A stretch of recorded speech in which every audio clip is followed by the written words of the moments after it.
This is Boris Epshteyn. We're in War Room Battleground, and today is definitely a Battleground day. It is my honor to be here sitting in for Stephen K. Bannon, the one and only honey badger, who's going to continue his fight, continue standing for the Constitution, continue standing with the MAGA movement for this War Room posse under the leadership of President Donald J. Trump. Today is a big day, and it is a win for War Room, a win for the MAGA posse, because it is another very clear statement of just how corrupt, how crooked today's criminal justice is. That criminals are let out, free, let out to go, and Stephen K. Bannon, who did absolutely nothing wrong, is convicted in a D.C. jury. We all know about that jury pool. Absolutely going to be an appeal, and Steve Bannon is going to continue and take his fight all the way up to the Supreme Court if he has to prove that Americans have the right to stand up to a kangaroo court, to a sham committee, which is exactly what this January 6th nonsense charade is. Let's bring in Mike Davis, an expert on constitutional law and Article 2 project. Mike, how are you? I'm doing well. How are you doing? Good, my friend. Good. Thank you so much for coming with us. Let's talk about the verdict. Your immediate response. Well, I mean, it's a predictable verdict. It's predicted. You have a D.C. jury pool that's 95% Democrat. The other 5% of non-Democrats are Trump deranged. We have a January 6th commission working hand in glove with the Biden Justice Department. They're going to do everything they can to get Donald Trump, and that includes going after Stephen K. Bannon. There is a major legal error that happened in this case, and that is that Stephen Bannon was not allowed to present evidence that President Trump asserted executive privilege in this case that precluded Bannon from cooperating with the January 6th Commission. That is a total defense. It's a complete defense. The Supreme Court in 1977 held in a Nixon case that former presidents can assert executive privilege even after they leave office. And the Office of Legal Counsel, the General Counsel for the Justice Department, it's binding on the executive branch. It had an opinion in 2007 that you don't have to be a White House aide for the president to assert executive privilege. So even though Bannon had left the White House, he was still an outside presidential advisor. And this judge erred as a matter of law. It should have been a mistrial. The D.C. Circuit should reverse these findings of guilt because the judge refused to allow Stephen Bannon to put on a defense that President Trump asserted executive privilege, which we've had for 250 years going back to George Washington. The whole point of executive privilege is so the president can have candid discussions with his presidential advisors without having to worry about being dragged into a separate branch of government. And that is exactly what happened here with the January 6th Commission. Mike Davis, constitutional law scholar, Supreme Court clerk, founder, president of the Article 3 project. Mike, what happens now? Walk the audience through what the next steps are. Apparently, sentencing has been set for all the way October 23rd, which is obviously a long time. What is the process from here through the appeal, through the sentencing, if there has to be one even during the appeal and on? So remember, this is a finding of guilt by a jury. This is not a conviction yet. What has to happen is there are post-trial motions, and I presume that Steve's attorneys will file post-trial legal motions saying that you did not allow us to assert our legal defense that President Trump asserted executive privilege, and I could not cooperate with the commission. So therefore, as a matter of law, I could not have been found guilty of contempt of Congress here. And then the judge will have to consider that. If the judge moves forward and convicts him and sentences Steve Bannon, he faces up to 2 years in prison, 1 year for each of the two contempt findings of guilt. And then Steve can appeal to the D.C. Circuit. Unfortunately, President Obama stacked the D.C. Circuit with liberals, with left-wing activists. And so the Supreme Court has discretionary review in almost all cases. They don't have to hear cases. But this is such an important case for the presidency. Just think about this, that future presidents are going to be hamstrung by this boneheaded decision by the January 6th Commission and this boneheaded decision by the Biden Justice Department to pursue these charges against Bannon, because it's going to have a tremendously chilling effect on future presidents. Remember, President Biden, who's not the smartest president we've ever had, he's going to face a Republican House in January. He's going to likely face a Republican Senate in January. He just threw out executive privilege in order to get Trump, and that's going to come back and bite President Biden in the butt. Mike, what are the chances? Now, the D.C. Circuit, obviously, is also a liberal circuit. There's no two ways about it. It's where Merrick Garland came from, Judge Ketanji Brown Jackson, now Justice Ketanji Brown Jackson came from. What are the chances that the D.C. Circuit, even though Judge Nichols actually said that the law he was basing his decisions on is bad law, completely, tying himself into knots, what are the chances that the D.C. Circuit actually does the right thing? Or is there no way that happens and it has to go to the Supreme Court to be resolved? It's so unlikely, just because these are not traditional liberals on the D.C. Circuit who want to follow the rule of law. These are leftists. These are Obama-appointed leftists who want to win at all costs. So it looks like this will have to go to the Supreme Court. I hope the Supreme Court grants cert, discretionary review on this case, just because it's so important. This is so much bigger than Donald Trump or Steve Bannon. This is about the presidency and the ability of the president to operate in secret, which is what what our founders want. That's what the Constitution requires, under the separation of powers, so the president can do his job and rely on a wide variety of advisors, both inside the White House and outside of the White House. And if a president thinks that can just get thrown out the window by the next president, it's going to have a tremendously chilling effect on the president's ability to do his job. Do you think, Mike, that any semblance of law and order and correct criminal justice has been followed in this case up to now, based on what what happened in the courtroom, decisions by this judge, or has it just been a total and complete joke? It's a joke. I mean, I served as the chief counsel for nominations on the Senate Judiciary Committee. I ran 30 hearings. I run 41 markup meetings, including for Supreme Court nominees, lower court nominees. This is unprecedented what the Justice Department is doing here. I ran the Kavanaugh confirmation where Michael Avenatti and his sleazebag client obstructed the congressional investigation. Chairman Chuck Grassley, my former boss, made 4 criminal referrals in that matter. The Justice Department did not even respond to his letters. Yet the Justice Department is now working hand in glove. The Biden Justice Department is working hand in glove with the Democrats and the Trump deranged rhinos on the January 6th Kangaroo Commission to get Steve Bannon after he asserted a valid claim of executive privilege. And this judge just completely screwed up as a matter of law by not allowing Steve Bannon to present his defense that Trump clearly, unquestionably asserted executive privilege in this case, as evidenced by President Trump's July 9th letter. Mike Davis, founder and president of the Article 3 Project. Where can people find you? You're putting up all kinds of information. We're breaking this case down. I'm sure you have reaction after reaction after reaction. You're engaging with the crazy leftist media, letting them know what the truth is. How can people locate you? I appreciate that. It's article3project.org, article3project.org. I'm at Article3Project, at Article3Project on Twitter and Getter. And my personal, where I'm more fiery, is MRDDMIA.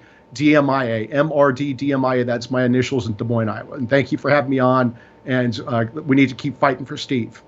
No doubt about it. We got to keep fighting for Steve. We got to keep fighting for this country. Mike, thanks so much. God bless you. Stay strong out there. We all know you will. We'll talk to you soon.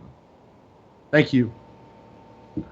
Folks, here's why this is all happening. It's happening because the 2020 election was rigged and stolen. There's no two ways about it, no doubt about it. We know it from the audit that was done in Arizona. We know it from the information in Georgia. We know it from the reviews and in-depth facts that have come out of Pennsylvania and the ongoing fight there to get to the bottom of it through a full forensic investigation. Nowhere is that clearer than in the beautiful great state of Wisconsin, where in an audit done in December of 2020, 200,000 unlawful ballots were unturned in just Milwaukee and Dane counties, which is where Madison, Wisconsin is. And now the fight there is continuing. The fight there is keeping up. The fight there is staying strong. And Janel Brandtjen, who's the chairwoman of the Assembly Committee on Campaigns and Elections, has just joined Representative Tim Ramthun in a resolution to go ahead and reclaim the 2020 electors, the 10 Wisconsin electors, because of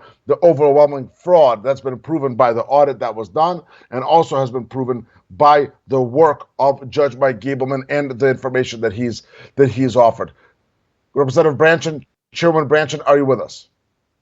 I am. Good morning. Or I should say good afternoon. Forgive me. Good afternoon. It's been a long day. It's been a fast day. Talk to us about this resolution that you're joining on with, and what made you, as the chairwoman of the election and campaign committee, what made you join on to this vital resolution?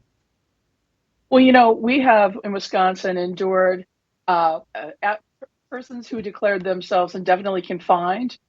We have endured the new case that we got out of the Supreme Court of Wisconsin with drop boxes. We have the issue with special voting deputies being kept out of our senior facilities, so we have fair elections for those who may have issues making decisions about elections. And then finally, here we are. And I think you heard the news from Wisconsin as of yesterday that our Wisconsin Election Commission has made the decision that they are no longer going to follow the laws of the legislature. And they are in turn telling clerks, yeah, go ahead. You can cure ballots and that will work out fine. Even though we had a hearing on Wednesday that made it incredibly clear that no, that is not an emergency rule we're going to implement right before the election. Our Wisconsin Election Commission feels that they are beyond the legislature. And that is a point as the legislature and the Senate and the Assembly. If we don't act, if we don't make these motions to stop the process, these administrative agencies are going to run over the legislature. They have now declared that they have more power than the legislature. The people that are closest to you, the people that have your voice, they are stepping over us and declaring themselves as true tyrants. And the reason that I have signed on is because I don't see a process going into the 2022 election where we can guarantee that the rule book, the rules of how we carry out elections are going to be followed unless there is the threat of a new election or the fact that we're going to take away the electors, because at this point, they are a completely lawless group. Janel, what is the impact of this resolution? Where does it go from here? Right now, are other members of the Assembly, members of the state Senate going to be signing on? Obviously, to have impact, to have effect, to have that's what we need. How does that happen? How do we get that done? Well, obviously, you have the power to reach out in Wisconsin to your senators and your Assembly folks. Yes, have your voice, be there, because what we saw this week from the Wisconsin Election Commission, they are going to be lawless. And who knows, 2 weeks before the election for governor, what they're going to come up with at that point. What rules are they going to try to trick clerks into following versus the legislature? It is important that your voice is heard, and it's important that you're active, that you understand the issues at hand. Like I said, we have multiple issues in the state of Wisconsin where we can clearly point to and say, listen, those ballots were not treated fairly from one part of the state to the other. Without fair elections, our republic falls, and it is up to you as a citizen to make sure that you are engaged in this fight. Do you think it's realistic to expect enough members of the Assembly and of the Senate to sign on here for this resolution to actually take effect, and for the electors to be reclaimed? Because here's the deal, right? A lot of people are going to go out and say, well, it's impossible. But here's what is truly illegal and truly impossible. What the WEC is doing, what the Wisconsin Election Commission is doing, because under Article 2, it is the purview of the state legislatures, your purview, to run elections in your state. How do we cure that? Is it realistic to get enough members of the Assembly and the Senate to sign on and get this resolution passed? Because it does not need a signature from the governor. This is fully in the power of the state legislature. It is fully in the power of the legislature, and that's why it's so important that A, your voice is heard, and B, more importantly, that now is the time. WEC has just proven, Megan Wolf and the Wisconsin Election Commission has proven that they are going to be a lawless group. And so knowing that, this is 2 weeks before the primary, we now know who knows what other things are going to be, they're going to propose, just by basically going in their computer and reaching out to clerks. I feel sorry for the clerks in the state of Wisconsin. They are now between the legislature and the Wisconsin Election Commission. But we as a legislator must regain our powers that were given to us by the people and by a constitution that makes sure that we are the ones that are making the rule book, and we are the ones to say and hold this unaccountable agency at this point, make sure that they're being held to a process that is fair throughout the state. And you know what? It all starts with a couple phone calls. It is all possible in the sense that, if it's a writ of mandamus, they have to be held to a higher measure. And at this point, this lawless group cannot continue if you want to hold on to the republic, not just for yourself, but for the next generation. No doubt about it. We have to hold on to the republic. Representative Brandtjen, you've been fighting, you've been on the front lines of this in Wisconsin and really all across the country, okay? What should the War Room Posse be doing? Should they be reaching out to other members of the Assembly, to other members of your committee, to members of the Senate? What can the War Room Posse do to give Representative Rampton and others the support needed to get this across the finish line and to show that there is a cure when elections are rigged and stolen in this country, that it doesn't just go in the abyss? And I'll tell you this, there are a lot of attorneys that say, well, it's nowhere in the Constitution, but that's not how the Constitution works. The Constitution is a negative rights document. If it is not prohibited, it is allowed. What should the War Room Posse be doing? What should it be focusing on as we go into next week? I know Tim Rampton, and you are planning an event either Monday, may get pushed back by a couple of days. What are what should our people be doing as you develop your plans? Well, I think the most important thing people to realize is pay attention. I mean, now is the time to see what our Wisconsin Election Commission is willing to do to take away your right to vote. They're so willing to have one group be able to correct ballots, even though they aren't made out correctly. In the state of Wisconsin, it is a right to vote on election day, but it's a privilege to vote early or to be able to vote by mail. And so it is your responsibility to make sure you carry out the ballot correct. And the reason for that is to limit fraud. And, that's what we saw in 2020. We saw a lot of groups take advantage of loopholes. And for your voice to be heard, reach out to your representative, reach out to your senators and say, when is enough enough? When am I going to make sure that I'm going to be heard at the ballot? When am I going to make sure that my voice is heard? And if you don't, the reality is, I don't think you could come up with more tyranny than we have right now with the Wisconsin Election Commission saying, hey, listen, we've got the rules for you, legislature, sit down, pound sand, because, we're going to take care of that for you. Representative Janel Brandtjen, Chairwoman Janel Brandtjen, thank you so much for your leadership. Thank you so much for your fight. How can people find you? What are your coordinates? How do they follow your vital, important work? And to the posse, get on the phones, get on your emails, color within the lines, but color boldly. And let your representatives know what you need them to do, what you require them to do, and what they have to do. Representative Brandtjen, how do people locate you? You can certainly reach me at repbrandtjen.com, BRANDTJEN. You can reach me there. You can also vote Janel. You can reach me as well. So this is your chance to be heard. And listen, the Republic is one of the most important things to all of us. We're going to have to work together to make this happen. Representative Chairwoman Janel Brandtjen, thank you so much. God bless you. Godspeed in this vital fight, and stay strong. Thanks so much for coming on. Thank you. That is a MAGA elected official, folks. That is a MAGA fighter, Representative Brandtjen. That is somebody who's a honey badger all of our own, okay? Tim Rampton doing great work over there in Wisconsin. We've got them all across the country, and one vital MAGA fighter is Jim Marchant, running for Secretary of State of Nevada, the Republican nominee, the MAGA nominee for Secretary of State in the beautiful, great state of Nevada. And also, he is the key person behind the SOS Coalition, the Secretary of State for America Coalition. Jim Marchant, how are you? Hi, Boris. How are you? Great to see you. Great to be on yours and Steve's show today. Hey, it's Steve's show. I'm just honored to be here as a guest host for the Honey Badger. He's fighting like hell. He's giving them all hell. I know Jim. You're very important too. I appreciate it. I appreciate it so much. Yeah. Jim, thanks for coming on. Talk to us about your race and talk to us about the coalition. You've had some major developments, I understand, in terms of broadening it, spreading the word in the last couple of days. Talk to us and give us all the information that the posse needs to follow and support.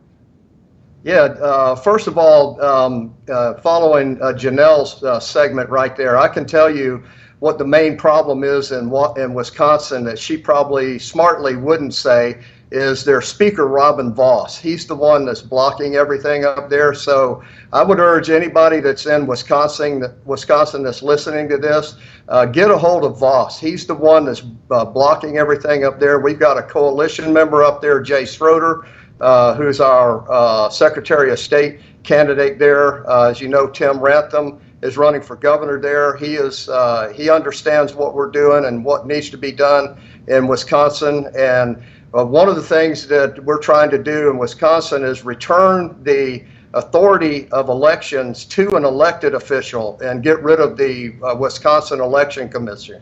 And I think that's the way it should be everywhere. I think South Carolina is like that, and there are a few others.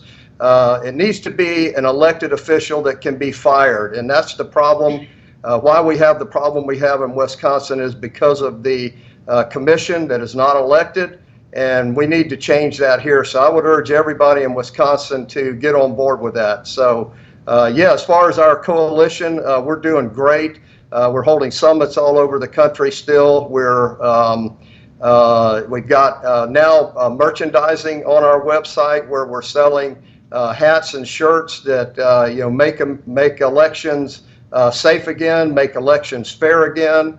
So we're going to blow this out and try to help raise some money for our coalition. So I'd urge everybody to do that. Go to our website, SOS for America. That's SOS, the number 4America.com, and buy our shirts and hats there. And we're going to have other merchandise shortly that's we're going to add to it. So yeah, so that's what we're doing. We've got a movement that's very important to our country, and Janel's right. Our republic is in danger right now, and the reason is because of what George Soros and Harry Reid did back in 2004 when they purposefully selected liberal secretaries of state to run in key states around the country.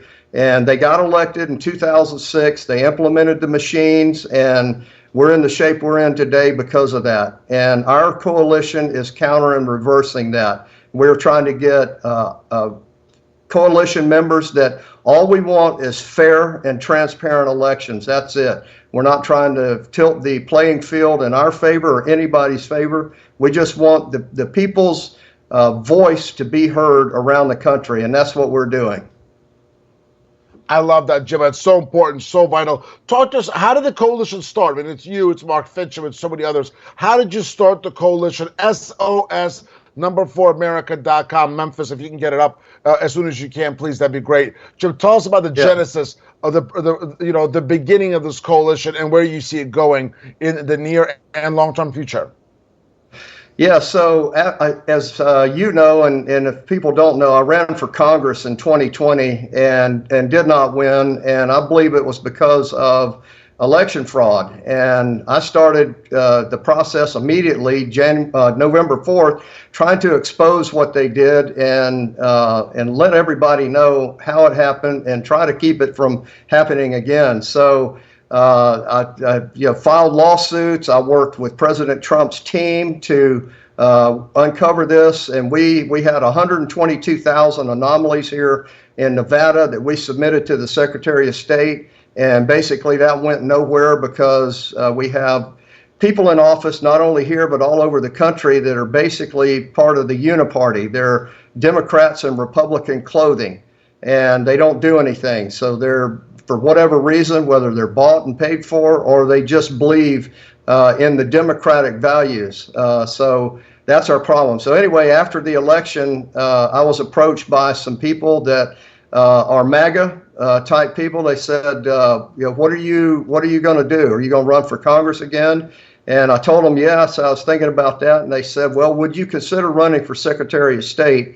And the reason is they finally figured out, and this is the MAGA community, figured out that we need to do what Harry Reid and George Soros and their group did back in 2004 and concentrate on the Secretary of State races.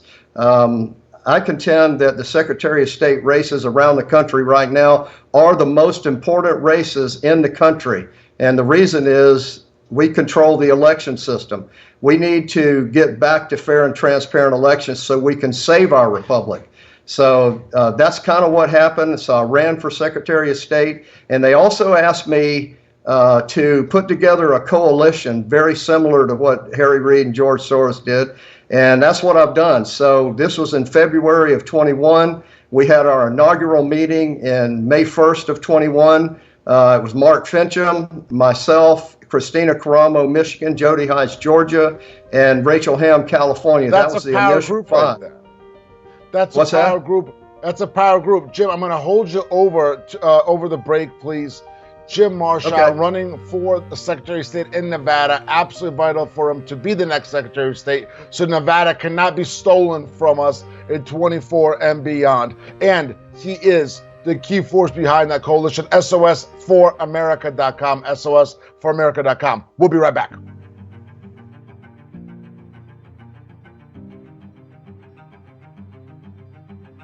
War Room Battleground with Stephen K. Bannon.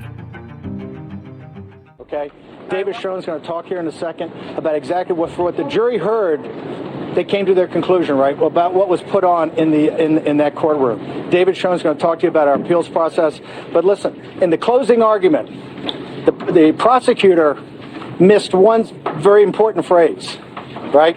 I stand with Trump and the Constitution, and I will never back off that, ever. This didn't seem like a misdemeanor from hell, Mr. Bannon. What happened? I thought it was pretty good hell. This is round one. That's what happened. Stay tuned. This is a bulletproof appeal. Have you ever in another case seen a judge 6 times say in the case that he thinks the standard for willfulness is wrong? He said it doesn't comport with modern jurisprudence. He said it doesn't comport with the standard, the traditional definition. But he said he feels his hands were bound by a 1961 decision. You will see this case reversed on appeal. You will see all of these resources, 3 federal prosecutors, 4 FBI agents for misdemeanor, are being wasted. You cannot find another crime in which misdemeanor or felony, in which a person is convicted without believing or knowing or having reason to believe he or she did anything wrong. That's the standard that was applied in this case. The government said from the start the standard they were urging on the court was Bannon subpoenaed and did Bannon show up? Doesn't matter his reasons. They won the case, maybe in closing today. They lost their appeal in closing today. The overreaching by the government in this case has been extraordinary on every level.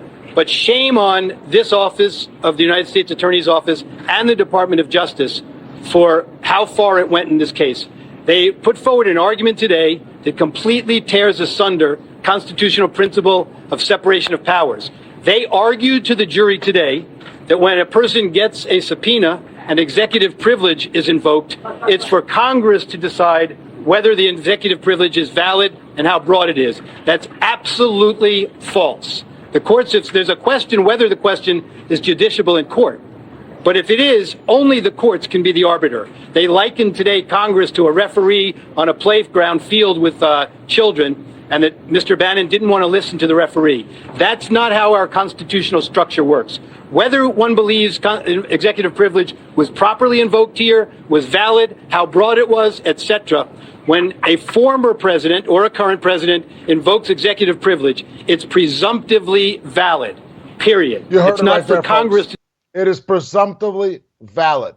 Presumptively valid. Steve Bannon coming in hot as always. His attorney, David Schoen, doing a great job. Evan Corcoran doing an amazing job. You're going to be hearing a lot more on this case. A lot more information will be coming out, and it appears sentencing is set for late October. So a lot of developments going to continue. But here's the most important part. As Stephen K. Bannon, the Honey Badger, said right there, he's going to continue to stand with President Trump and the Constitution. And that shows you exactly the kind of fight that MAGA has. Let's bring back Jim Marchant. Jim, a candidate for Secretary of State in Nevada, one of the key members of the Secretary of State coalition. Your response to what happened, the miscarriage of justice in Washington, D.C. today? That's exactly what it was, Boris, and that's exactly why we're fighting the way we are. I never in my wildest dreams would ever have thought we would be where we're at in America today. So that's exactly why I'm fighting, and you know I'm getting attacked also. and I get death threats every day. I get hate mail every day. But you know what? Our founders did too, and we're not going to be deterred. I guarantee you. I'm going to fight just like Steve is. It only emboldens me more when I see him fighting like he is, and couldn't be more proud to stand by him. That's really well said, Jim. And we are proud of you. We're proud of your fight out there in Nevada and your work with the Secretaries of State Coalition. Again, Memphis has put up SOS4America.com, folks. A lot of great stuff there. Go check it out. SOS4America.com. Very important. Jim Marchant, give us your coordinates. How can people find you? Yeah, that website right there, and go to the shop tab and buy some hats and shirts. And of course, feel free to donate too. We do not have a George Soros behind us, and this money will be well spent to support all of our MAGA Secretaries of State candidates, and we have others. We've got Governor of Pennsylvania, Mastriani. We've got Governor Rantham in Wisconsin, and others. We've got a couple of congressmen there that we're going to support because they're MAGA just like we are, and they believe in our values. So SOS4America.com, and then of course my website, my campaign needs funding also. JimMarchant.com, JimMarchant.com, and we can use all the support we can get, and we're going to take back our country, I guarantee you. You heard it right there. We're going to take back our country. Jim Marchant, thank you so much. God bless and Godspeed. Keep fighting. Go get them. We'll talk to you soon. God bless you, Boris, too. Thank you very much. Thank you, Jim. We'll talk to you soon. Let's move right along to President Trump is in Arizona this evening. There's going to be a hot rally. A lot of topics to cover, a lot of information coming out on everything from the stolen election of 2020. Now we know what's happening in Wisconsin, to the absolutely debilitating, destructive actions taken by the Biden regime on everything from the gas prices to inflation to foreign affairs. And the anniversary of the disaster in Afghanistan is coming up. And President Trump is going to be talking about vital candidates, Blake Masters, Kari Lake. He just endorsed Eli Crane for Congress there in Arizona. Another candidate running for statewide office, Superintendent of Public Instruction, which really is Secretary of Education, Shiry Sapir. Shiry, how are you? Thanks for joining us. I'm doing great, Boris. How are you? Good, doing well. Well, you're out there somewhere, probably on your way to the rally. What's going on in Arizona? How's the heat? Oh, it's hot. We're in Prescott right now. The rally's in Prescott Valley. That's why I'm in this old-fashioned hotel talking to you, and then we're gonna head out. I hear there's thousands of people waiting already. Prescott is a little cooler than Phoenix, but we're at 92 degrees today, so it's gonna be hot getting in there. Well, talk to us about the MAGA heat that you're bringing. What is going on with your race? Where does it stand? What are the issues you're focusing on? So I'm running for Superintendent of Public Instruction. That's to head the Department of Education. Right now we have a liberal in that office that has really driven down the education in Arizona to the ground big time in the last 3.5 years. We've seen the deterioration in education for decades in this country. The dumbing down of the American people is real. But we have to put a stop to it. As parents, I have 3 young children, and we can't have mega if we don't have education. If we continue to teach our children to hate this country and hate everything that has to do with American exceptionalism and patriotism, then we're not going to have good representatives and good judges when this is all over. This is why education is key. That's why I decided to run for this office. We need to bring the change we want to see. We need to make sure that our children understand the beauty of this country. And again, it's not about being a Republican. It's not about being a Democrat. It's about being a human being in a country. What's the reason to hate this country? What is it done so wrong? I mean, there's so many really bad countries out in this world, and there's not this disdain that we see towards the flag, towards the anthem. So I'm going to bring that back. It's really important to work with Kari Lake, who may be our next governor. She endorsed me. We're gonna do some great things together because this is our time to save this country. It is our time. There's no doubt about it. Do you think there's still time to save our country? Is there still time to do the right thing? Is there still time to fight in the way that we have to fight? There's always time. You know, everybody could have given out in Nazi Germany. Everybody could have given out, you know, back in 1776. We have to believe that if you fight hard enough, you will win. And not fighting is not an option, because if we're going to go down, we might as well go down fighting. I do believe the window of opportunity is closing, and it's closing quick, especially when the indoctrination is so massive in our schools. And that is why that's a very important place to start. And there's no better place to be in this world. So Americans need to wake up and do everything they can to preserve this country, because I don't think anybody wants to go anywhere else when this is all said and done. Even all the celebrities who say they're going to leave if Trump wins and everything else, they're still here. So why not preserve what we have? And we have to be people of, you know, we have to have faith. We can't give up, and we won't. Shiry, what does the race look like? It's coming up. It's a little bit over a week, about 10 days. What does the race look like for the primary? And then, of course, you could be looking ahead to the general as long as you win. We're all rooting for you. Thank you. It looks really good. You know, I came to the political arena with no political, background before, but I think this is the year of the parents. This is the year where you saw it in Virginia. You see it everywhere. This is going to be the referendum on what has been, and us, the parents, saying, you know what, you can come and mess with us, but you can't mess with our children. Our children are too important. We're going to protect them. We're going to defend them. And this is a message that, I think resonates with independents and even Democrats. Nobody wanted to have their children at home for a year on Zoom classes. Nobody wanted their children to fail epically as they have. I mean, the scores all around the nation and here in Arizona are mind-boggling. And every parent wants what's best for their children. We don't want our children sexualized. You don't have to be a Republican. Again, you really don't have to be a Republican to understand that there's no reason for anybody to talk to your 7 or 8-year-old child about their sex and sexuality. So this is what this fight is about. I feel this is a grassroots election.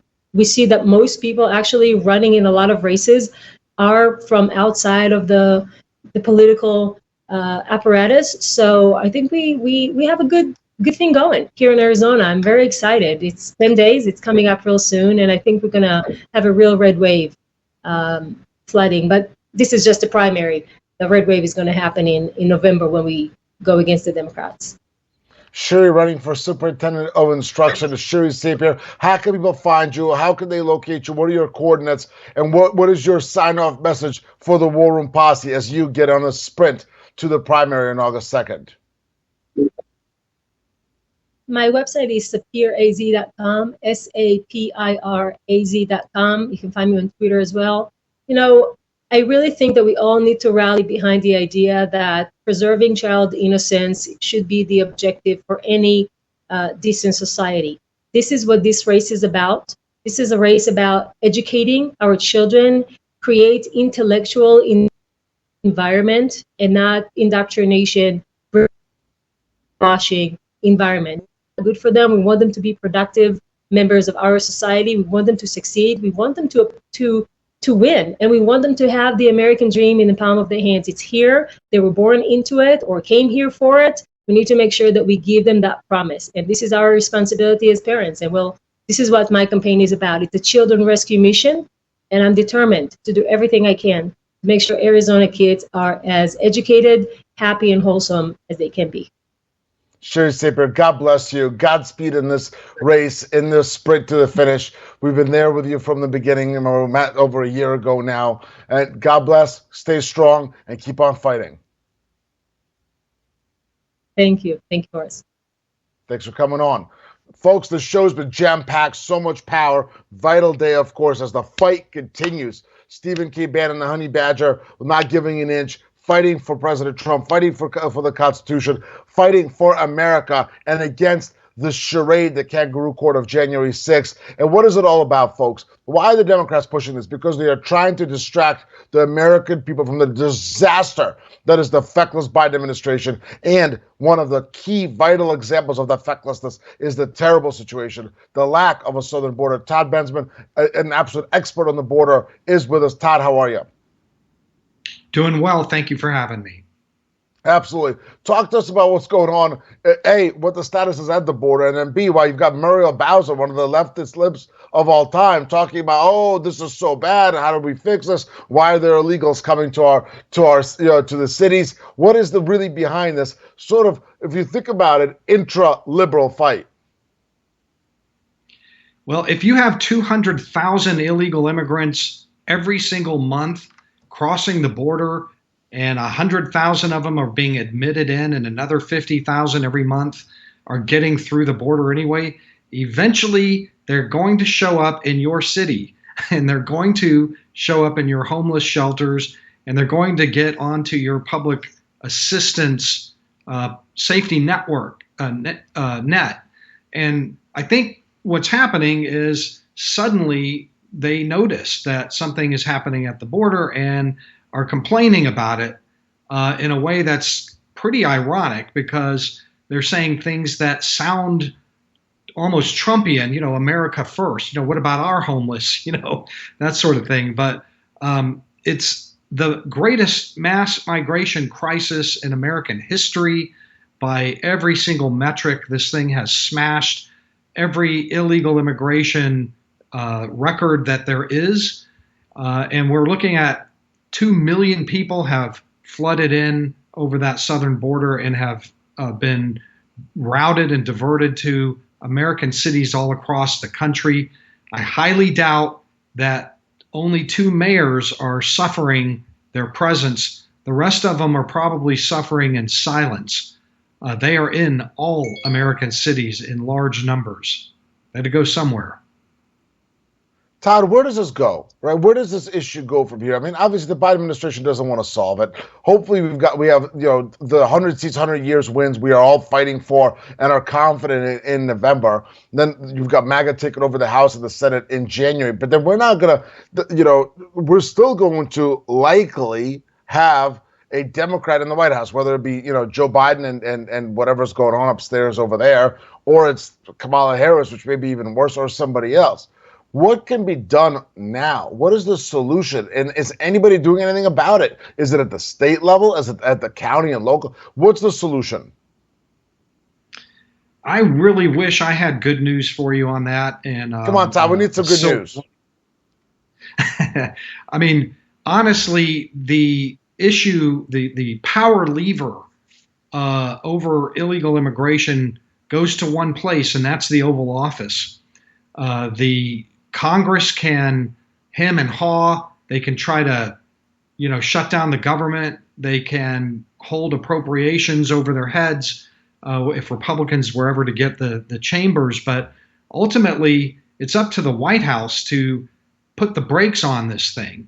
And they're not showing any inclination whatsoever to do that. If anything, the Biden administration is adding lanes to the superhighway, a one-way superhighway into the country. Just cut a deal with Mexico to make sure that everybody that crosses into Mexico gets a 7-day visa straight to the American border. They cut a deal with the Panamanians that shortened the Darien Gap route, made it easier for more people to come in quicker, and as they say, humanely and orderly is their idea of border security. I just don't see any indication at all that this administration plans to apply any brakes at all on this thing. And when they lift Title 42, which is the pandemic, it's the only speed bump. It's the instant expulsion Title 42 policy, which is in by court order right now, but at some point it will be lifted. We could very easily see another 2 million in the next 16 months to make it 4 million. And then by the end of the administration, 6 and 7 million people actually in our American cities. Nobody will be able to avoid this. It's going to be obvious everywhere, in every city.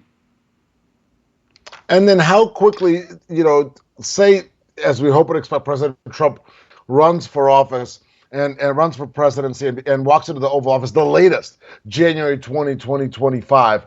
what is he going to be faced with when he walks into the Oval Office 2.5 years from now? What is that disaster going to look like, and what are going to be the solutions on the table at that time? We've got a minute and a half. Right. Well, any Republican who is headed for the Oval Office is going to have to do one main thing, and that is to increase the risk to a really high level that smuggling money will not pay off with entry and stay. It needs to be made clear that if you're putting $10,000 in smuggling money down, there's a really good chance that you're going to end up deported all the way back to Africa or the Middle East or Central America or South America immediately, that there will be rigorous deportation activity and enforcement of the law. And also, whoever comes into the Oval Office, in addition to doing that, which is hugely important, I believe is going to have to promise to chase down every one of these people that got in, that were let in under the Biden administration. There has to be operations nationwide that tell the rest of the world that if you come in, we are going to catch you and deport you. You're not going to stay. So those are two things. Todd, thank you so much. Vital, absolutely vital information, vital steps. Give the listeners and the viewers your coordinates. How can people find you? You're putting stuff up all the time that is so important to keeping our country safe. Yeah, I'm at T. Bensman at Getter, Bensman Todd at Twitter, and my organization is the Center for Immigration Studies, CIS.org. You can read me there. Todd Bensman, thank you so much. Posse, it has been an honor to sit in for the one and only Honey Badger, Stephen K. Bannon. He's fighting. He's staying strong. I want to ask all of you to never give an inch, never back up. Stay strong. God bless, and Shabbat Shalom.